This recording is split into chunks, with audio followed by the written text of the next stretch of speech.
We're now in Chapter 6, and we're talking about sentence rhythm. You might be wondering, what does this have to do with grammar? Remember, we are studying rhetorical grammar, how the choices we make in our sentences affect a reader. Rhythm is a very important part of catching the audience's attention and then keeping those readers with us through a sentence, a paragraph, 30 pages of prose.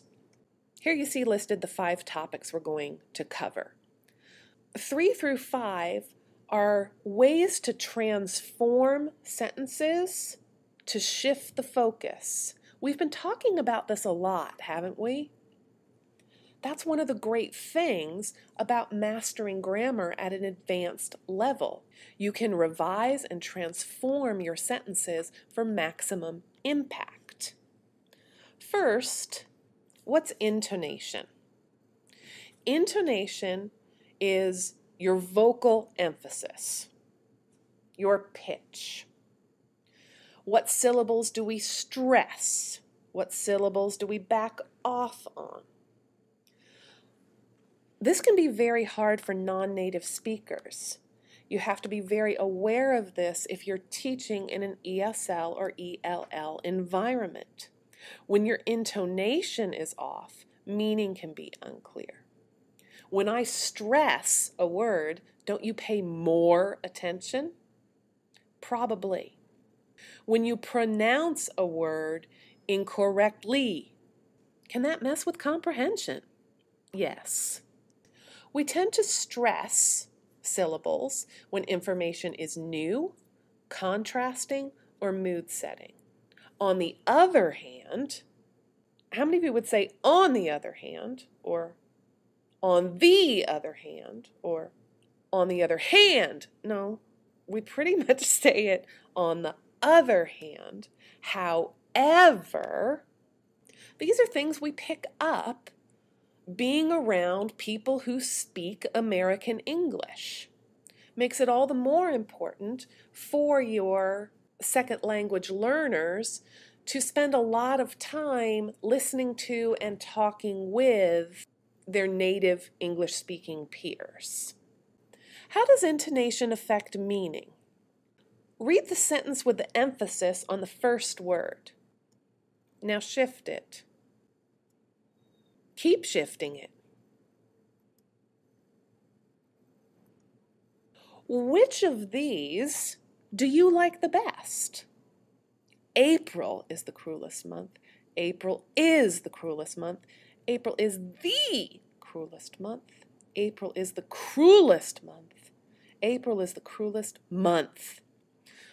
This is the opening line from T.S. Eliot's famous modernist poem, The Wasteland. Spend some time saying these to yourself, having a friend read it out loud to you. How does the intonation, the stressed syllable, change the meaning, even if it's very subtly? If you were reading The Wasteland out loud to a class, which version, 1 through 5, do you think you would choose, and why? This is a possible quiz question, so do give it some deep thought.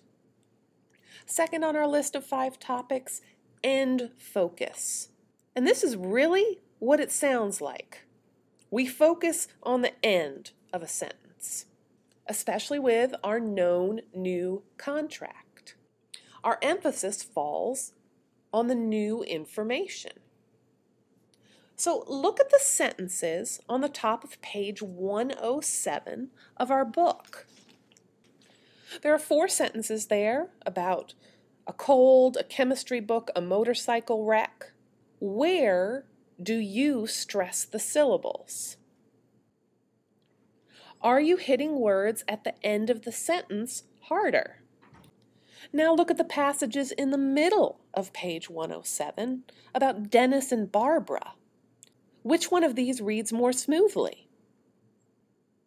You're probably going to pick the first one, which ends, but I think he got his facts wrong. She wrecked her motorcycle yesterday, rather than the second passage, but I think he got his facts wrong. Yesterday she wrecked her motorcycle.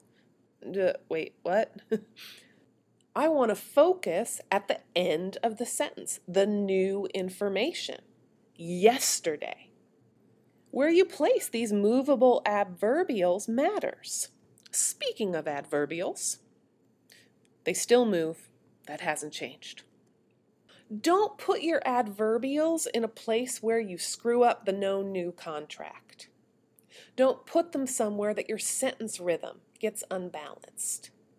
Be honest. How often do you read a paper out loud to yourself before you turn it in?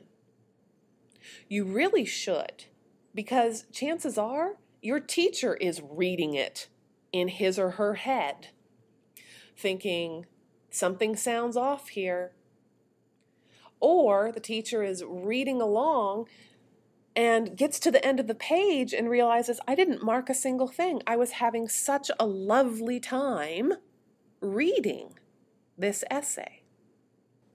If we're talking about end focus, what about ending on a preposition?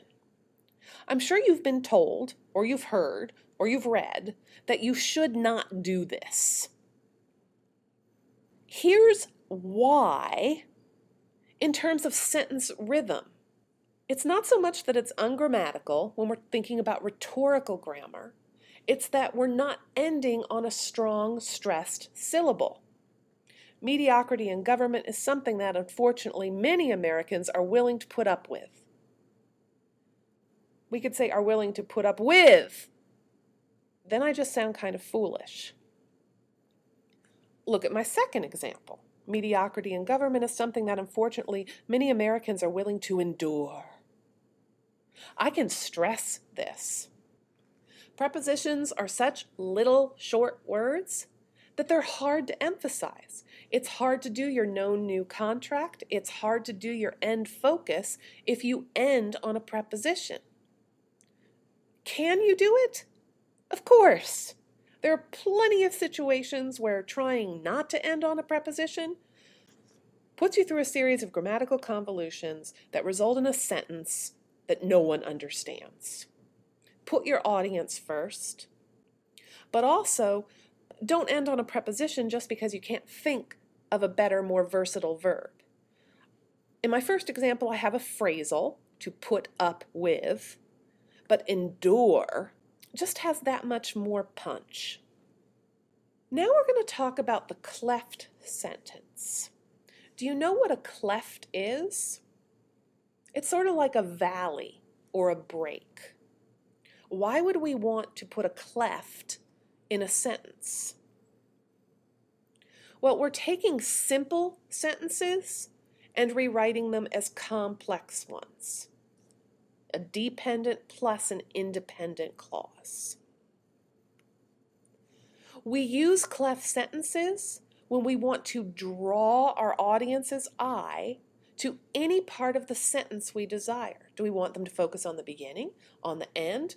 It all depends on how we transform our sentences. Let's look at two cleft examples, the It-Cleft and the What-Cleft.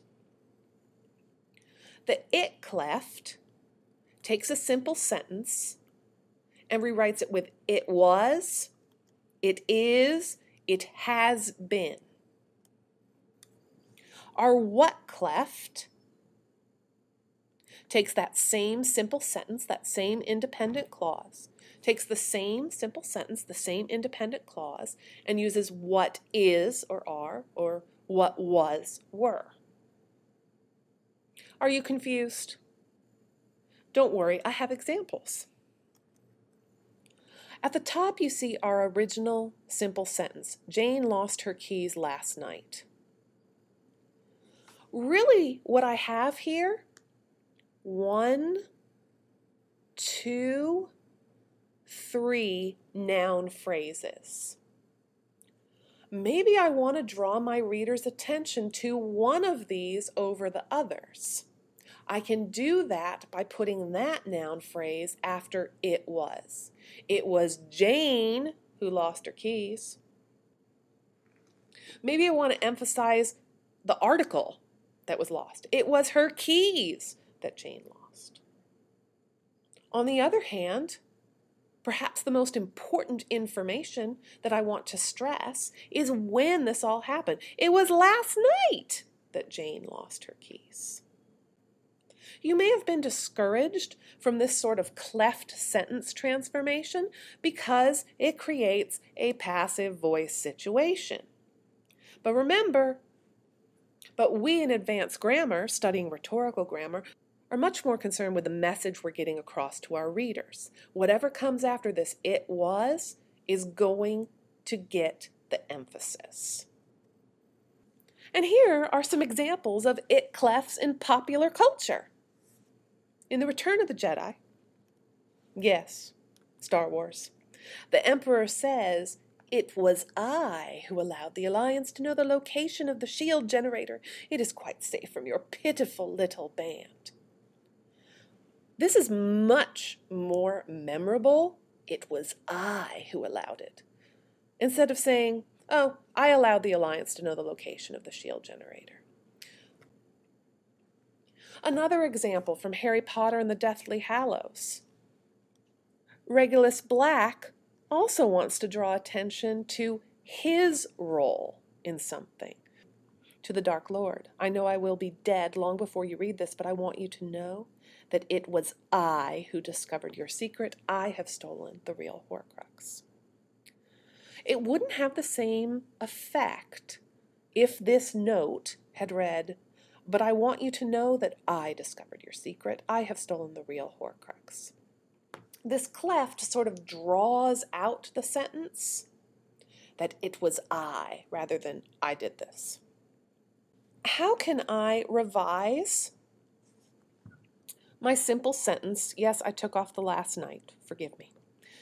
With a what-cleft, Jane lost her keys. Now I'm down to 2 noun phrases. So I can do sort of the classic what-cleft, where I put what in front of my subject and verb. What Jane lost were her keys. Here's my simple sentence. Jane lost her keys. It's just been split by what were. I can also reverse the what-cleft. I can go backwards through my sentence. My direct object, her keys, now becomes the beginning of my sentence. Her keys are what Jane lost. How does this shift your focus? What Jane lost were her keys. Her keys are what Jane lost. There's a good chance that your eye and your ear are drawn to different ideas depending on how this sentence has been transformed. Here are some other what-clefts in popular culture. In the 3rd book of the Hunger Games series, Katniss Everdeen says to herself, "What I need to survive is not Gale's fire, kindled with rage and hatred. I have plenty of fire myself. What I need is the dandelion in the spring." She could have simply said, "I don't need Gale's fire to survive. I need the dandelion in the spring." Instead, we get these what-clefts. What I need is the dandelion in the spring, which draws more emphasis to the verb and also puts more focus on the end of the sentence. Gale's fire, dandelion in the spring. And in Disney's The Little Mermaid, Ursula the Sea Witch tells Ariel, "I'm not asking much, just a token, really a trifle. What I want from you is your voice." Sorry, I don't do a very good Ursula. She could have said, "I want your voice," but the cleft draws out the suspense and changes the emphasis. What I want from you is your voice. Finally, 5th topic out of 5, the there transformation, which you can find on pages 112 and 113 of your book with some funky little diagrams that look like bumpy hills.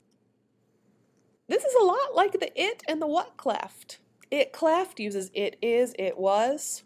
The what-cleft uses what is, what was. The there transformation uses there is, there was, there were. This is a great way to introduce new information. You might have been taught not to use this because it's a weak way to begin. Instead of saying there are many ways to solve this problem, just start talking about the solutions. But this definitely puts our focus on the end of the sentence because there's really nothing going on at the beginning. Take a look at the graphics on page 112, especially the second one, which rewrites the simple sentence, "No concert tickets were available this morning," with a there transformation. There were no concert tickets available this morning.